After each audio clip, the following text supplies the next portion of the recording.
कहानी की शुरुआत होती है एक ऐसे भारत से जहां हवा में बारूद की महक और हर गली में लाशों की परछाइयां थी, जहां इंसानियत मर चुकी थी और हर शहर एक जंग का मैदान बन चुका था। इसी अंधेरे दौर में दो नाम धीरे धीरे लोगों की उम्मीद बन गए, रेस्टार और कालू। दोनों अलग अलग शहरों से, दोनों की जिंदगी अलग, पर एक ही मकसद, इंडिया को गुंडों से आजाद कराना। जहां रेस्टार की आंखों में बचपन का वो दर्द था जो उसने अपने पिता को गुंडों के हाथों खोकर देखा था, वहीं कालू की रगों में आग थी जिसने अपनी माँ को खून से लथपथ देखा था। धीरे धीरे रेस्टार और कालू ने पूरे भारत के हर कोने में अपना खौफ फैला दिया, पर इस बार ये खौफ अच्छा था, इंसानियत के दुश्मनों के लिए मौत का पैगाम। पर हर नायक की राह में होता है एक राक्षस। इस बार वो राक्षस था देवा, भारत का सबसे बड़ा माफिया जो खुद को गुंडों का भगवान कहता था। देवा ने देखा कि उसके बनाए हुए गुंडा साम्राज्य की जड़ें हिल रही हैं और इन जड़ों को काटने वाले रेस्टार और कालू हैं। वो गुस्से में आग बन गया। उसने अपनी पूरी फौज इकट्ठा की, एक ही हुक्म दिया, इन दोनों को मिटा दो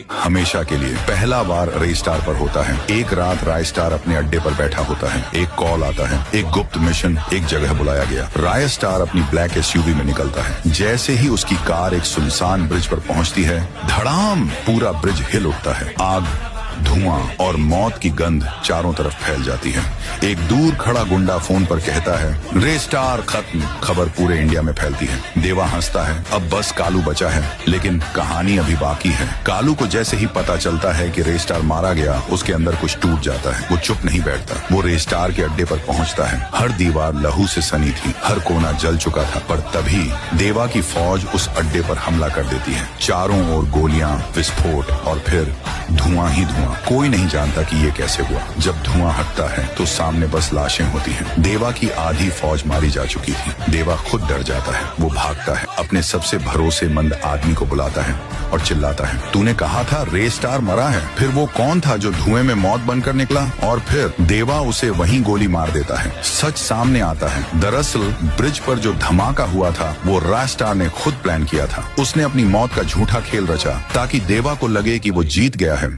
अंतिम सीन, रायस्टार और कालू साथ खड़े होते हैं एक वीरान मैदान में जहां देवा की पूरी फौज जमा है। रेस्टार की आंखों में आंसू हैं अपने झूठे मरने की वजह से, कालू का टूटा दिल देखकर, और कालू की आंखों में आग है देवा से सब कुछ खत्म करने के लिए। रेस्टार कहता है, इस बार अंत होगा, पर हम दो में से किसी का नहीं, सिर्फ देवा का। और फिर युद्ध शुरू होता है। गोलियों की बौछार, तलवारों की टंकार, रेस्टार और कालू एक साथ पूरे गुंडा साम्राज्य को राख बना देते हैं। देवा आखिर में रायस्टार के पैरों में होता है। कहानी खत्म नहीं होती, क्योंकि ऐसे लोग कभी मरते नहीं। रेस्टार और कालू अब नाम नहीं, एक उम्मीद बन गए थे। अगर आप चाहें तो इसका पार्ट 2 भी तैयार कर सकता हूँ।